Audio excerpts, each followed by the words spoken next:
Hello everyone, আসসালামু আলাইকুম। কেমন আছেন সবাই? আলহামদুলিল্লাহ, আমি যদিও ভালো আছি, কিন্তু আমার ছেলের খুব জ্বর, তাই মনটা খুব একটা ভালো নেই। 2 দিন ধরে ভীষণই জ্বর। জ্বর কাঁপুনি দিয়ে আসছে, আবার ঘেমে ছেড়ে যাচ্ছে। বাট কয়েক ঘন্টা পর আবার জ্বর ফিরে আসছে। মেইন প্রবলেম হলো জ্বর হওয়াতে কিছুই খেতে চাচ্ছে না।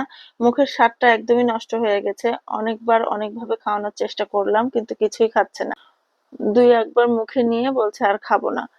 এখন হঠাৎ করে এসে বলল, মা নানির মতো করে ঝাল চিতই পিঠা বানিয়ে দাও, তাহলে হয়তোবা খেতে পারবো।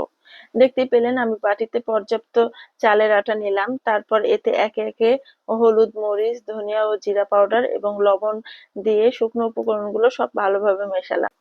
এবার এতে কিছু পেঁয়াজ, কাঁচামরিচ এবং আদা ও রসুনের পেস্ট অল্প অল্প করে সামান্য একটু করে মেশালাম। তারপর অল্প অল্প পানি দিলাম আর এটাকে একদম পাতলা একটা ডো তৈরি করলাম। অল্প অল্প করে পানি মেশাতে হবে আর এটাকে ভালোভাবে ঘোটা দিতে হবে, ঘুটে ঘুটে নাড়তে হবে। অনেক সময় নিয়ে আটাটাকে এইভাবে ফেটতে হবে। কেউ যদি চান এখানে ডিম ব্যবহার করতে পারেন, কিন্তু আমি ডিম দিব না, যেহেতু বাবু বলছে আমার সবকিছুতেই গন্ধ লাগছে, তাই ডিম দিলে যদি গন্ধ লাগে তাই দিইনি। সামান্য একটু আঙ্গুলের নিয়ে চেখে দেখলাম লবণটা, তো লবণ একটু কম মনে হলো, তাই আর একটু লবণ দিয়ে দিলাম। লবণ দিয়ে একটু নাড়াচাড়া করে দেখলাম যে ব্যাটারটা একটু ঘন হয়েছে, আর একটু পাতলা করতে হবে। এইটা পাতলাই হয় সব সময়। আর সামান্য একটু পানি দিয়ে কিছুটা পাতলা করে নিলাম। দেখতে পাচ্ছেন কেমন পাতলা হয়েছে। ছোটবেলায় যখন জ্বর আসতো কিংবা কিছু খেতে মন চাইতো না, তখন আম্মুকে বললে এরকম ঝাল ঝাল চিতই পিঠা বানিয়ে দিত। এভাবে কে কে খেয়েছেন ঝাল চিতই পিঠা আমাকে জানাবেন। আমরা যে দুধ চিতই পিঠা খাই, এর শেপটা ওরকম হবে না, এর শেপটা হবে অনেকটা ডিম ভাজির মতো। এই পিঠাটা বানাতে বেশি একটা তেল লাগে না।